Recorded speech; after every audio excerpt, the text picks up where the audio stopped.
Hi guys, my name is Maria Park and this is Approach to Nerd. And I got my good girl with me, Quarter Life Jam, and we are about to discuss, yes, another Freaky Weekly movie from Netflix for you called Vampires versus the Bronx. Yeah, so what was this movie about, Jam? Well, this movie is about three friends who are fighting the gentrification of the Bronx, and it's being gentrified by guess who? Vampires. What? His versus. So they're trying to. These vampires are buying out all these businesses and buildings and stuff to house their vampire nest, and these three teenage kids or three teenage boys are trying to fight off the vampires to reclaim Brooklyn, Bronx. the Uh, Bronx. yeah, Yeah, they probably should have gone to Brooklyn but though. yeah, they But would have met. They would have met Eddie Murphy there. they So would have. I forgot about the vampire in Brooklyn, but yeah. So this movie was cute and ridiculous. It's not a horror movie. Let us put it on. I know our podcast is specifically designed for horror movies, but we got to give you what we get. And yeah, so we went in thinking maybe it would be scary. I should have known it wouldn't be that bad since there were kids involved. But heck, Silver. If you watch Stephen King's Silver Bullet, that movie scared the crap out of me, and those were kids, so I had high hopes. there are a lot But of movies with kids in it that are scary. So yeah, yeah, but this one not so much. This is kind of it's definitely more like a Goosebumps type movie mhm. than anything else. But all right, so we have our three boys. We have Miguel Martinez, we have Bobby Carter, and Luis Acosta. Let me disclaimer: this movie was written by Osmani Rodriguez and Blaze Hemingway, and if I said Osmani's name incorrectly, that's more proof, guys, that I am not Hispanic. Um, just throwing it out there. But you said Rodriguez correctly. I did, so maybe I just messed Ooh. myself up. But for all you real Latinxers and Latino, Hispanic people, we love you. I'm just not one of you, and I can't pronounce the words. So just letting you know. But yeah, so we have Miguel, Bobby, and Luis. And so the first person that actually sees a vampire, the vampire's name is Alexis, but is Miguel. Mhm. Now, for me, I'm going to be real with you. I'm a minority. I don't believe in going out at night by myself. I don't believe in like I don't believe I'm safe. If I lived in the Bronx, I would not be running around in the first place. There were a lot of choices made by these characters that are questionable as a minority person. I mean, I feel like I would lose my minority card if I was made to do these things in this movie. But this young boy just like sees this, he's running from another character on his bike that he accidentally hit because he saw a vampire attack somebody, you know. And no, I think he actually was running from him, and the guy he chased actually was a vampire, was chased by a vampire. Yeah, And so he watched him basically, he was like flying up in the air, which I'm still trying to figure that out, and was like biting him. And so he first sees this vampire, and so he goes to this bodega that Jam mentioned, that they're trying to save these businesses. And the main one is the bodega that they all grew up, going to.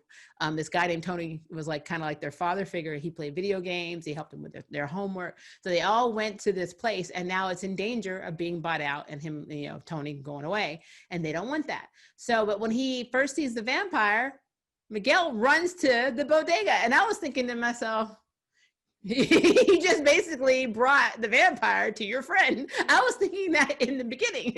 hmm and it's funny that you say that too because the complete opposite happens. So we see him putting up flyers saying "Save the bodega," and they're throwing a block party for this business, and it's kind of funny because he brought danger to that business. So Yep. you're trying to save it, so it's a little ironic that you're the cause for its downfall. Yep. It's pretty funny. And like this is something that is a repeated pattern in this movie. Like I don't know why. Like if me and Jam were hanging out and we saw a vampire, which first of all, I don't know why we were outside to begin with, but if we saw a vampire, number one, I'm not going back to the bodega. Mm-mm. we're going into a car and we are leaving the Bronx. Like, we out. Like, we're not gonna wait. We are gone. It's like the Geico commercial where the kids are like running and they're like, oh, where are we gonna go? It's like, well, you would go in the house? No. What about the basement? No. Well, why can't we get in the running car? And it's like, are you crazy? Let's hide behind the chainsaw. Yeah. People, this is Geico level crap. You don't do this. You don't go into a vampire's nest. You don't do any of this stuff. I thought it was cute that they had their own vampire rules. Yeah, it was cute. Yeah. And I like the fact that one, they to learn up on vampires, they watch Blade. Two, I like the fact that I don't know how he knows why I think Louise was the vampire expert, but I think it was because he watched, not watched, but he read like graphic novels, so that made That him made him an expert. that made him I an expert. mean, And for people who live in, because this is a current time period, how did they not know anything about vampires, like, yeah. at all? That was kind of confusing. Like, I guess because, like, well, I don't read, comic books. Doesn't matter. You see vampires everywhere. We all know what vampires are. Yeah, So well, they tried to play it off too, like when Tony showed them Blade, and Miguel's mother found out and said, "You let him watch Blade," and you saw them like, when she saw them in a video, like acting out being Blade. I'm like, where did they get the video from? If you're trying not to get caught, why would you even videotape yourself doing that? But that's a whole other thing. they're kids. They're like 12 years old or something. Which I Yeah, will say though, you're mentioning the fact that he went to the vampire nest. He's encountered the vampire and like doing all this stuff. You have to have a particular kind of bravery as a kid to, one, walk out into the Bronx at night and just hang out, play basketball. They were fine. They were doing whatever. Um, so at that level of bravery, and I think they called him the little mayor or something. They called Miguel. yeah, they call him Little Mayor because he organized Yeah. the big So block party to save the bodega. so he was like the number one guy to do this because he's running that city clearly. Yeah. Well, and also and I agree with you. You have to have guts, but I also kind of feel like there's some misplaced, naivete, if that, is a good word. Like, you don't go into a building. First of all, they already established in their rules that one of the things is the vampires can't come out during the day. Why do you repeatedly keep going to this place where the nest is at night? I'm like, and then when you do go, well, yeah, well, think about it, when they did go the one time during the day, how did you not know that you were going to be in a situation where it was completely black? Because when they went into the office to talk to their familiar, because the vampires have a familiar, the character's name is Frank, and I'm trying to think his last name. I actually had to write it down because I like to butcher the name. Paladino or something. It's Polidori. Frank Polidori. So he basically wants to be a vampire. So he serves their bidding, and I guess he brings them food, basically, or people as food, and does all their business dealings during the day. But when they went to go visit him, he had a button where he pushed it, and all the shades came down. Everything was blocked. It was pitch black in there.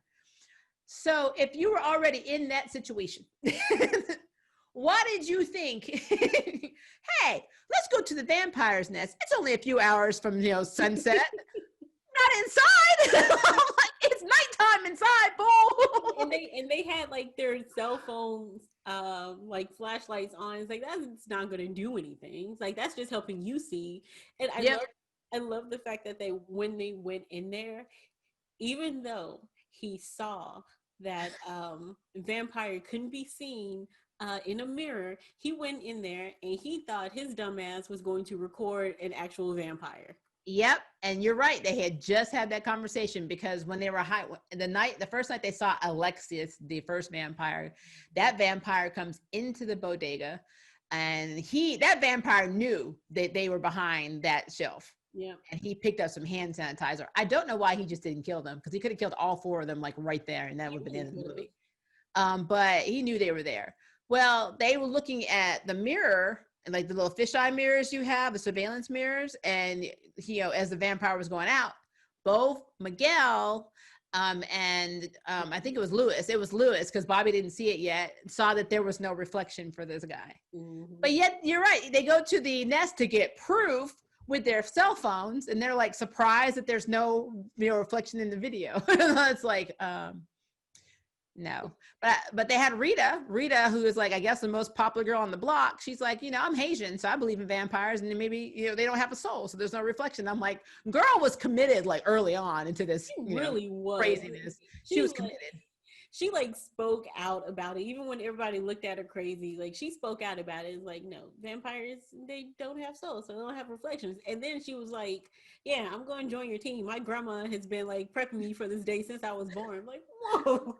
Why? What kind of stuff is going on in where you're from? I just need to know, because you're in the Bronx now. Yeah. I mean, I know you got to deal with gangbangers being robbed, suspicious people coming in. Now you tell me you got to worry about the supernatural too in the Bronx? No. Well, her grandmother was right. So she was. Shout out to her grandma. Right. She was right. Kudos. Well, I think her grandmother was one of the best people in this movie, because let's talk about the parents. All right. So as minority women, I mean, yes, I had a British mother, so it's a little bit different with British mothers. Actually, it's a little bit more strict. People don't know that, but I'm just gonna throw it out there. Oh, I've seen those nanny shows. Yeah. You understand now. See, my mother aside, because my dad would be the one that would have done this. So my daddy, if I broke into somebody's office, like I trespassed, because at the point when they leave the nest, the cops show up, they get in the cop car, they bring him back to Frank, the familiar, to see if he wants to press charges. And so that's when they're trying to show the video and all that crap. Well, the parents are like, oh, you're trespassing, breaking and entering, blah, blah, blah. So they take like Miguel's mother, Bobby's mother, and Luis's, I guess, I want to say that's his grandmother or aunt, because he was visiting from Florida, I think. Mm-hmm. They take them home. And so their punishment is they got to go get saved at church. Yep. But they did not take their cell phone. So these jokers were still on the phone with each other, making plans. This is how I know the parents weren't trying. So Brene backed me up. Mm-hmm. My butt would have been tanned to the point where I could have been the welcome mat that came into our house. Phone? I can't use a phone. I can't crawl to it. That would have worked. I can't use the phone. I can't like watch TV. I can just sit in my room and just cry about that ass beating that I just got. Yep. And so these kids, it kind of makes sense why they were naive enough to go to a vampire nest, because they weren't grounded, punished, or spanked enough, because something is wrong. And I'm sorry if you are anti-spanking. I'm just speaking from experience, because that's how I was raised. Trespassing, that's a spanking offense. If you're anti-spanking, that's how these kids ended up in the position in the first place. Yep. And someone might be spanking you. Yep. Just saying. But no, like I found that really interesting, that the mother and the grandmother, especially with Luis and Miguel, they were literally having full phone conversations, planning stuff, and they didn't take their phones. And I'm like, I don't understand. In the church too. Yeah, they were literally texting each other in church. And I don't get that, because quite frankly, anywhere I go, like my first mobile phone I got when I was a teenager, and my mother still told me I couldn't take it when we went out.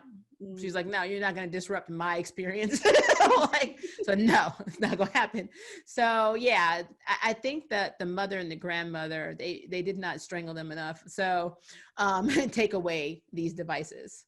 So yeah, so we have that. We have them making plans.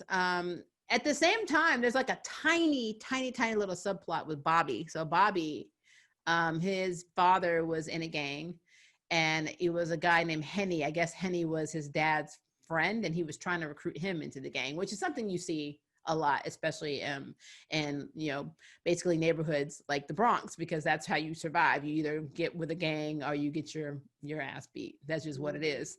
But Bobby was putting it off and fighting the entire time. But it's like it almost felt like Henny was a very generous gang leader, because normally they don't give you a choice, and he just like, oh man, you come over here, help me out with something? Okay, you want to do it? Okay, well, I'm gonna go. I was like, it was very weird how he even in the beginning when he asked about, like, one of the gang members in the car asked about Luis's shoes. He was like, "Oh, what size you wear? They a little tight, but..." And then Henny was just like, "Nah, don't worry about it, man." And then drove He's off. I'm like, fine. "Whoa, what kind of? That's a very generous and That was very generous. gangbanger." It But was. on the flip side of that, he was way more willing to, like, sacrifice those kids once the money was right. So He was, but that's my next question then. They were working for, like, the gang, Henny's gang was working for the familiar, for Frank, right? mhm. Does Frank not communicate this to the vampires? I Because there's thought the this, same thing. Oh, because they're doing his bidding. And the vampire, they go down this alleyway. They're chasing the kids to do what Frank wants them to do, to get the property back and basically get rid of the kids. mhm. Here the vampires are like, "Hey, you around the corner in the alley," and the vampires just like, they shoot the vampires eat them. But I'm like, there was no communication at all between these two. They're basically on the same freaking team. Mhm. That was so stupid to That me. was I did that not moment, understand like, that. because when I saw the vampires, I was like, "Oh, okay, cool. They're, they're cutting them off, and they're going to wait on, like, the gang members, and then they'll go after the kids, like, together." Nope. Yeah. The gangs were like, "Who are you?" And then vampires just sitting there, and then they fucking ate them, and that was it. And let's talk about how shitty the I The guess vampires are. no, the gang members. Like, Um, well, they're both very, I don't know. It's just like, so we see the kids go up against the vampires, and spoiler alert, they kill a few of them. So my question is, one, why are you so weak to these, like, 12-year-old kids? You're supposed to be big bad vampires. And yep. two, why were these are grown people that are getting eaten, and for some reason, like, they can't handle a vampire. You can't, like, I don't know, fist fight them, kick them to the curb, and then run off or something. Like, it's baffling. I was well. I think what the first guy was, his name Poppy or Poppy, something like that. I think when he Papa. got Popo, I think, yeah, when he got killed or eaten, whatever you want to call it, he didn't realize the dude was a vampire, and then they were able to hypnotize you. Yeah. So he did hypnotize him and not being able to move. But I agree that the other ones, like, they're at the, spoiler alert, at the end of the movie, the almost the entire block, and I'm saying block because that's entirely not everybody in the Bronx. They were on the street. I mean, there were only like 9 people out there. That's not the community. Some of them were like, "No, my show's on. I can't come That out was right the neighborhood. now." That was one block of the neighborhood, one building. Everyone But had other stuff to do that day, anyways. yeah, I mean, gotta get your nails done because the nail shop's gone. But they were like standing up to the vampires, and it was like one girl, Glory, I think she threw a shoe and hit the vampire in the head, and I'm like, she did more damage than the whole damn gang. I'm like, this is stupid. I'm like, so yeah, I mean, I already figured out early on the vampires weren't trying to kill these kids, so they weren't trying hard at all. They Yeah. just weren't. Also, I've learned, like, which I already knew, do not trust any person who is walking around danger like it's nothing. This white woman, and this is how I know, and this is how I knew she was with the vampires. She's just walking at night, just all la di da di da in the Bronx. Just like, "Yeah, I just moved here. Um, Hi, how's it going?" Introducing herself to, like, these kids who I she got knows. priced out of my previous neighborhood. Yeah, who she knows nothing about. Do not trust people like that, because they end up being vampire. They end up Yeah, being I think vampire queens. Luis even said, "I don't trust her. Something wrong with her. She's walking around in the Bronx at night. A blonde woman walking around. What's wrong with it?" No, nobody moves to the Bronx. So Exactly. yeah, but from her introduction, I already knew that Vivian, that was the one, she was the leader of Mhm. the vampires. But again, the vampires are all dumb, so they just are not smart. I don't know how they lasted this long because Yeah. these 3 little kids with their blade research, and kudos to Miguel for writing things down in a notebook. I'm not Yeah. used to that. I'm usually used to people like putting a texting on their phone or whatever. He actually wrote it down. So kudos to him to know how to do that, because I feel like that's becoming a lost art. But you know, they they actually formulated plans. Yes, they were very naive plans, but they formulated plans that luckily worked out in their favor. Because there's a part when they first go in the nest and they're like, open the window. And they open the window, there's nothing there. The vampires are just looking at them. I'm like, for the time it took for these kids to walk over there and open the window, you could have ate them.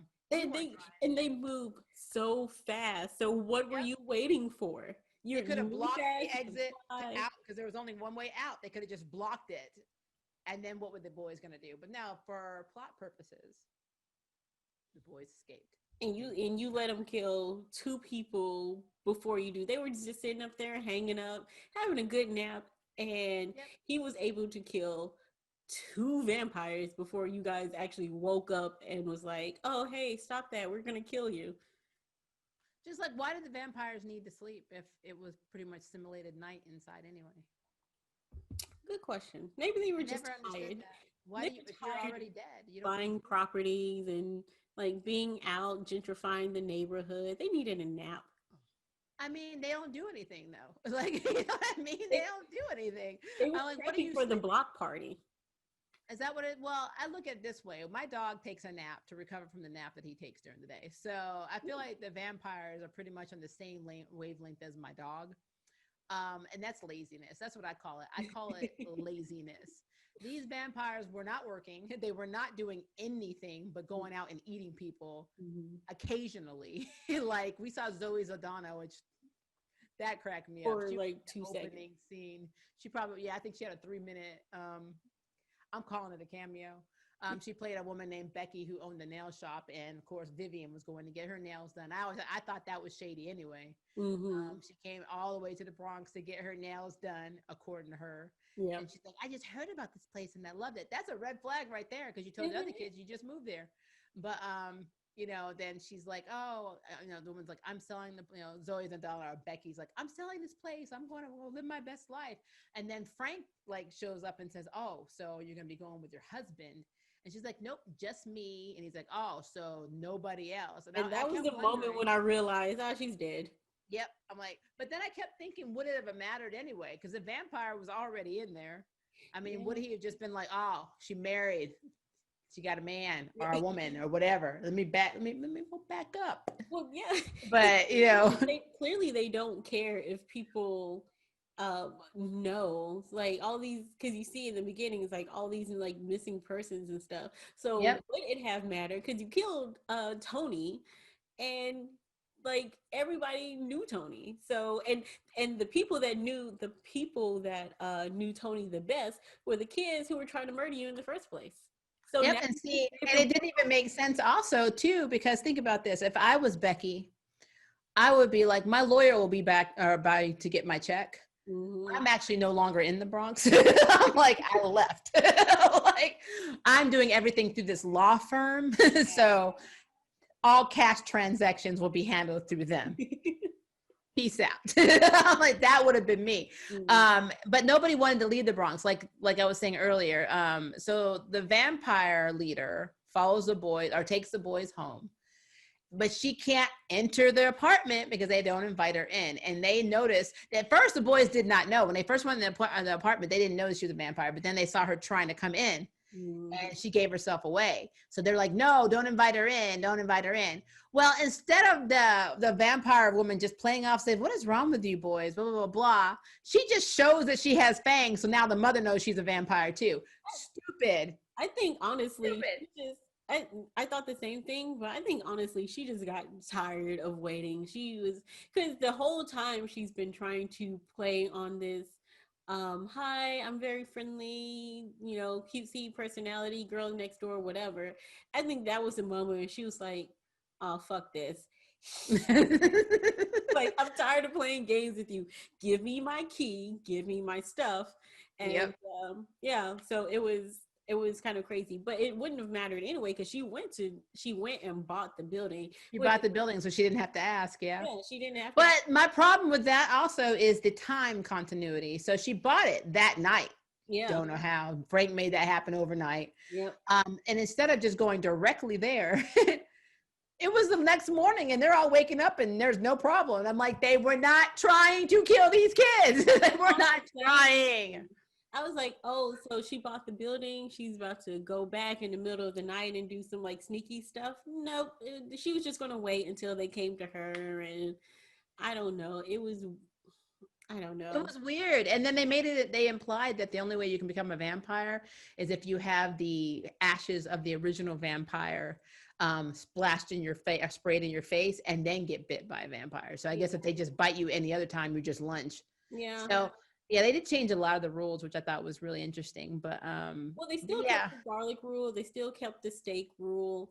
They still kept the holy water, holy except water. for the holy water boils whenever a Yeah, vampire. that was an That's interesting new. one. Yeah. Yeah. Um, but and the hypnotism thing is something they use a lot in with vampires. But I guess it's just the fact that they were so stupid. The vampires were just really dumb. It just really bothers me. Like they weren't trying. They were not. They had plenty of time to kill everybody. Yeah. Like their whole goal was to kill everyone and then basically put a hotel in the middle of this court building they're using, because you saw the layouts. The kids, when they were in Frank's office, they stole this pouch that had a key in it, which leads to the master's ashes or the vampire's ashes. But it had a thumbnail or thumb drive that had plans to renovate and make all these little nests with all these coffins that look like little hotel, little dorm rooms and stuff. I was like, it's weird. And like the vampire's like, we're gonna wipe you all out. I'm like, no, you're not. I mean, just not, because you're too stupid. And there were 5 vampires, 5 against 3 12-year-olds and a 15-year-old Haitian 16. girl. Was she 16? Oh, well, he must have been. He was aiming high. Miguel was aiming high. But yeah, I mean, I don't know. But It's just, I don't know, because and you say they could have at any point they could have, yeah, because who says you needed to go have these people sign over the contracts and stuff? You could have just killed them and like taken over, and nobody would have been the wiser. yep. Who cares at that point? Well, not to mention, so Tony, sweet Tony, who owns the bodega. So Vivian shows up at his bodega and she's like, "Oh, I'm new to the neighborhood," and she's like pretending to buy hummus. But he happens to look for a bag and sees that she doesn't have a reflection, and that tells him that she's a vampire. Well, when she first goes to attack him, like, because it looked like she left and then she was back in the store again from behind, he has on a crucifix and it burns her. But then she's able to bite his neck. And I was like, I don't understand that, because when the boys were holding up their crosses in the nest, they were all backed up and they didn't come near him. So how was same exact thing? Like, how was she able to get close enough to bite him when really the crucifix burned her at first? So that was very inconsistent. It was extremely, and that was my problem. The movie was not a bad movie. I don't want you to think that we hated this movie. It was cute. It is a kids movie, so you have to allow for a certain amount of plot holes and a lot of inconsistencies. And unfortunately, there are a ton, because it starts with the vampires being idiots. Mm-hmm. So, but I did not understand that at all. But highlight Method Man. Cliff Method Man Smith as Father Jackson. That man. Love Method Man as he was awesome. Father. He was so awesome. He was awesome. He was doing to the boys what the parents should have been doing. I was just gonna say like, that. I'm watching your ass. Like, he was the father that those kids actually needed. Yeah. Like, I love when he in the church, when they were in the church and he bowed his head, he's like, all right, let us pray. And then he had that sense, he opened his eye and was like, oh, they gone. Like, oh. Yeah, I like what he's like. I like they were getting like holy water out of his chamber. So like I like how he went back there and he's like, they stole my damn Sprite. I'm like, you see him and the way they have him dressed, he looks like how I imagine, a pastor or a reverend would look. But when he went back in that room, I'm like, that's Method Man. Like, yeah, Method Man came out. So yeah, but he was definitely a highlight for me. I was very, very happy that they had him as a character. And there was another cute little character that was pretty much, her name was Gloria. She was a streaming queen. She was over there live streaming everything. She was basically speaking a lot of truths. Like she's like one of the things she said that I thought was interesting. She's like, look, they're coming over here rebuilding everything, trying to make it safe. But why we got all these missing posters all around? Things to think about, people.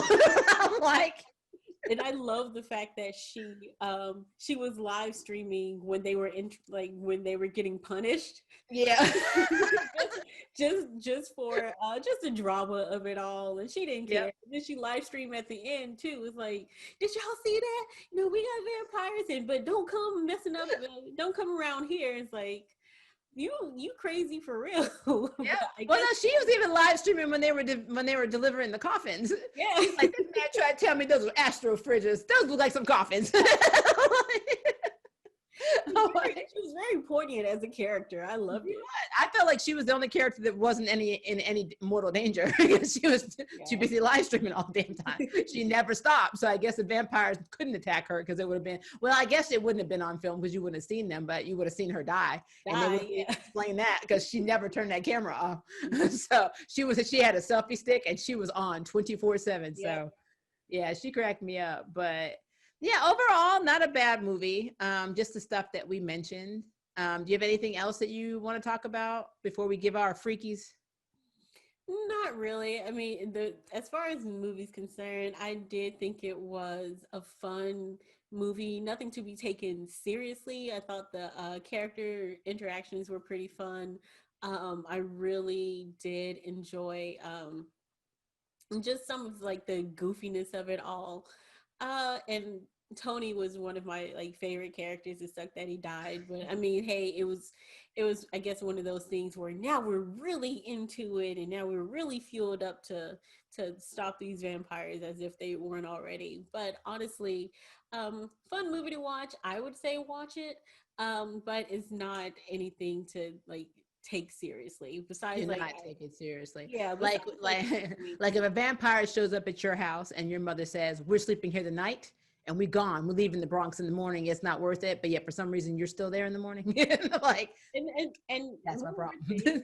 one more thing about the neighborhood in general. One, I guess the what was her name, the Haitian chick, Rita. Rita. I guess Rita had a little bit more clout than the boys because they were trying to tell people they were vampires and nothing happened. She goes and tell people that they're vampires, and then Everybody comes. block is here. Yeah. The whole third block and Method Man. Father Method Man. But yeah, I think that's probably my takeaway from that is that I did the parenting, the vampires, the boys being stupid and going, into the vampire nest, not once, but twice, basically causing me to give them the horror movie minority card revoke, are things that I had problems accepting. But outside of that, though, I did enjoy the movie. So it was not, for what it was not a bad time. I just did not want to have these questions in this movie. So yeah, that's what it is. So what would you rate this movie out of 3 freakies? Well, it's just like last time. It's just a comedy movie. And if I could give it 0 freakies, I would, but it's a half a freaky for me. I'm going to do a half as well because there was nothing freaky about this movie, and the fact that people look like they were trying to get it on in the middle of a horror movie. Outside of that, that's basically it. So yeah, so that is our review, guys, on Vampires versus the Bronx, or really should be renamed to A Third of the Bronx, or One Apartment Building. Yeah. But we would love to know what you think. So please leave us a message and let us know. And if you would like to sign up for jury duty, hit the subscribe button. If you like news, next in the bell, hit the notification bell. And don't forget, guys, to please subscribe to Quarter Life Jam's YouTube channel because her podcast is effing amazing. So check it out. Leave your comments below, and we love you guys. Bye. Thank you for watching my video. I really appreciate it, but hey, the party doesn't have to stop now. Click on one of these videos and keep it going.